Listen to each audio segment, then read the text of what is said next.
जय हिंद, नमस्कार। आज के इस वीडियो में हम लोग केमिस्ट्री क्लास 12 के बहुत ही लाजवाब प्रश्न, बहुत ही जबरदस्त प्रश्न को देखने जा रहे हैं और इसको हम आपको फुल एक्सप्लेनेशन के साथ सॉल्व कराएंगे। यह ऑब्जेक्टिव है। आइए शुरू करते हैं। पहला प्रश्न ध्यान दीजिएगा, यहाँ पे कह रहा है कि एक CF2 की आकृति है।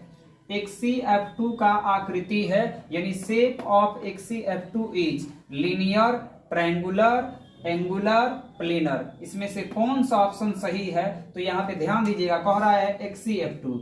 तो आइए इसके स्ट्रक्चर पहले देखते हैं। यहाँ पे Xe है, Xe यह ग्रुप जो है 18 का तत्व होता है जेनन, और फ्लोरीन ग्रुप 17 का। ये ऐसे अरेंज करेंगे इसके शेप में, और उसके बाद से इसके पास ये लोन पेयर रह जाएगा, क्योंकि इसका वैलेंस इलेक्ट्रॉन कितना होता है? 8 होता है। तो यहाँ पे ये इसके लोन पेयर बच गए।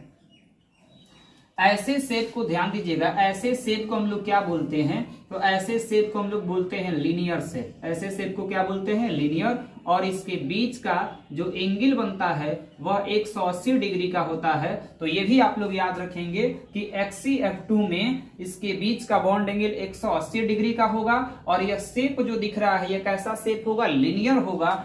ध्यान दीजिएगा। इसके अलावा आपसे पूछा जाए इसका हाइब्रिडाइजेशन, प्रसंकरण भी कई बार आपसे सवाल में पूछा जाता है। तो देखिए यहाँ पे एक बॉन्ड, दो बॉन्ड, तो दो बॉन्ड हो रहा है और इस पर 3 जोड़ा लोन पेयर हो रहा है, यानी इसका हाइब्रिडाइजेशन क्या हो जाएगा? आप देख सकते हैं कि यहाँ पे 2 बॉन्ड हो रहा है और लोन पेयर 3 हो रहा है। इस प्रकार इसके EP का मान जो होगा क्या हो जाएगा? 5 हो जाएगा, और तब इसका हाइब्रिडाइजेशन क्या हो जाएगा? sp3d। यानी यहाँ पे जेनन का हाइब्रिडाइजेशन क्या होगा? sp3d होगा। तो बताइए इसका राइट जवाब क्या होगा? Option A. Option A is the right answer. इसका शेप क्या होगा? लीनियर होगा।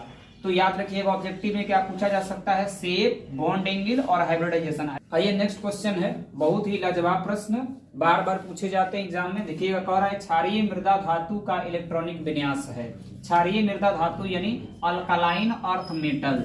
याद रखिएगा कि क्षारीय मृदा धातु या अल्कलाइन अर्थ मेटल ग्रुप 2 के तत्वों को कहा जाता है। ग्रुप 2 के तत्वों को कहा जाता है कौन सी? तो क्षारीय मृदा धातु कहा जाता है। और ग्रुप 2 के अंतर्गत कौन कौन तत्व आते हैं? तो बेरिलियम आता है, मैग्नीशियम आता है, आपका कैल्शियम आता है, स्ट्रोंशियम आता है, इसके अलावा जो है बेरियम आता है, इसके बाद रेडियम आता है। ध्यान दीजिएगा, ये beryllium, magnesium, calcium, strontium, barium, radium. आप इसको याद करने का निमोनिक याद कर सकते हैं। बेटा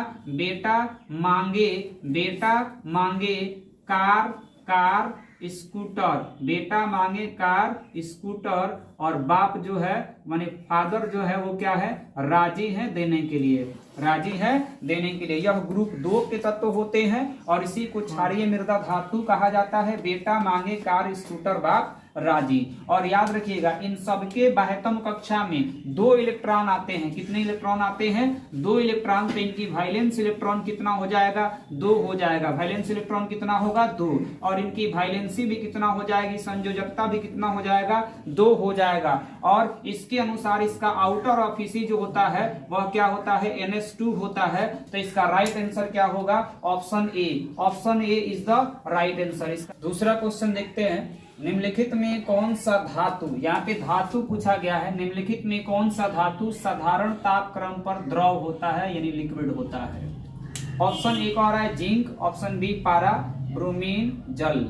देखिए, जिंक को हम लोग Zn से सूचित करते हैं, याद रखिएगा। पारा को Hg बोलते हैं, इसका संकेत Hg होता है। ब्रोमीन का संकेत Br होता है, और जल का सूत्र जो होता है H2O होता है। और आप याद रखिएगा मेरे भाई, मात्र 2 ही तत्व, ब्रोमीन एंड पारा। पारा को हम लोग क्या बोलते हैं? मरकरी भी बोलते हैं। इसको क्या बोलते हैं? मरकरी भी बोलते हैं। तो मात्र 2 ही तत्व, ब्रोमीन और पारा, कमरे के ताप पर द्रव अवस्था में पाए जाते हैं। और हमारा क्वेश्चन कह रहा है कि कौन सा धातु पूछ रहा है। और आप जानते हैं कि ब्रोमीन क्या है? ई है अधातु।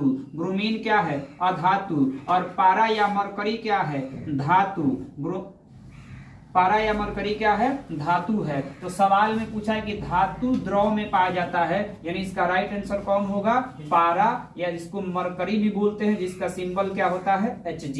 क्या होता है? Hg। और वही सवाल पूछ दे कि निम्न में कौन अधातु कमरे के ताप पर द्रव होता है, तो वहां पे आंसर होगा ब्रोमीन। तो याद रखिएगा वह कौन से दो तत्व हैं जो कमरे के ताप पर द्रव अवस्था में पाए जाते हैं, तो ब्रोमीन और पारा। तो 3 तरह के क्वेश्चन बन सकते हैं। तो नेक्स्ट क्वेश्चन कह रहा है कि SF6 में सल्फर की ऑक्सीकरण अवस्था है, यानी SF6 में सल्फर की ऑक्सीकरण अवस्था पूछा गया है, जो ये आपका ऑप्शन है। देखिएगा क्या होगा, देखते हैं सॉल्व करके। SF6 कह रहा है, इसकी सल्फर की ऑक्सीकरण संख्या पूछ रहा है। तो सल्फर, फ्लोरीन कितना है इसमें? 6 फ्लोरीन है। ऑक्सीकरण संख्या निकालने के लिए क्या करेंगे? 0 के बराबर करेंगे, क्योंकि इस पर कोई चार्ज नहीं है। सल्फर का निकालना है +6, तो 6 फ्लोरीन ग्रुप 17 का तत्व है, और यह -1 चार्ज शो करता है, यानी -1 हो जाएगा इसका, बराबर 0 तो 0। तो ए प्लस माइनस क्या हो जाएगा? -6 इंटू माइनस क्या हो जाएगा? -6 बराबर क्या होगा? 0। तो यहाँ से एस यानी सल्फर का ऑक्सीडेशन संख्या क्या हो जाएगा? +6 हो जाएगा, यानी इसका राइट जवाब क्या होगा? ऑप्शन ए, यानी SF6 में सल्फर का ऑक्सीकरण संख्या होगा कितना? +6 होगा। नेक्स्ट क्वेश्चन है आपका, अल्युमिनियम के मुख्य अयस्क का नाम बताएं, यानी इसमें से कौन सा मुख्य अयस्क है अल्युमिनियम का? देखिए बक्साइट का सूत्र होता है Al2O3 इंटू XH2O। उसके बाद जो है क्रायोलाइट है, क्रायोलाइट का सूत्र होता है Na3Al(F6) और कोरंडम का सूत्र होता है Al2O3। कोरंडम का सूत्र क्या होता है? Al2O3 होता है। तो इसका राइट जवाब क्या होगा? देखिए अल्युमिनियम का मुख्य अयस्क पूछ रहा है, तो अल्युमिनियम का मुख्य अयस्क जो होता है वो कौन होता है? बॉक्साइट होता है। तो option A is the right answer. Option A इसका सही जवाब है।